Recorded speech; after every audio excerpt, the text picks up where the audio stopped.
Magandang gabi mga kapuso. Ako po ang inyong Kuya Kim na magbibigay sa inyo ng trivia sa likod ng mga trending na balita. Sa dinami-rami ng whale o balyena sa ating karagatan, may isa raw na napakailap. At sa linggong ito, napag-aralan ng mga dalubhasa sa kauna-unang pagkakataon.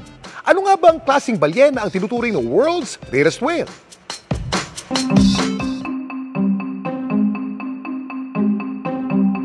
Ito ang carcass o labi ng isang 5-meter long na balyena na inanod sa baybayin ng Otago, New Zealand dito lang Hulyo.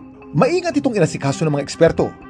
Labi kasi ito ng tinuturing na rarest whale sa mundo, ang Mesoplodon traversii o spade-toothed whale. Dahil sa sobrang ilap ng naturang balyena, kakaunti pa lang ang nalalaman tungkol dito.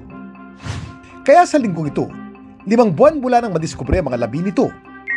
Nagtipon-tipon ng mga scientists at cultural experts sa New Zealand para i-dissect, suriin at pag-aralan ng balyena sa kauna-unahang pagkakataon. Pero alam niyo ba kung bakit itong tinuturing ng world's rarest whale?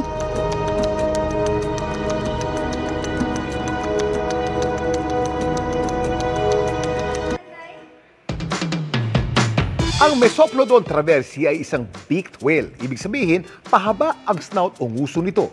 Ang hugis ng ngipin nito hawig daw sa blade ng spade, rason para tawagin din silang spade-toothed whale. Kaya naman tinuturing silang world's rarest whale dahil mula noong 1800s, 7 specimen pa lang ang naturang balyena ang namataan. At lahat ng 7 specimen na yun, wala nang buhay ng madokumento ng mga eksperto. Kaya pambihirang pagkakataon kung ituring ngayon ng mga dalubhasa na mapag-aralan ang spade-toothed whale na nakuha mula sa New Zealand nitong Hulyo. Ang kanilang findings tungkol sa world's rarest whale, atin niyang pakakaabangan.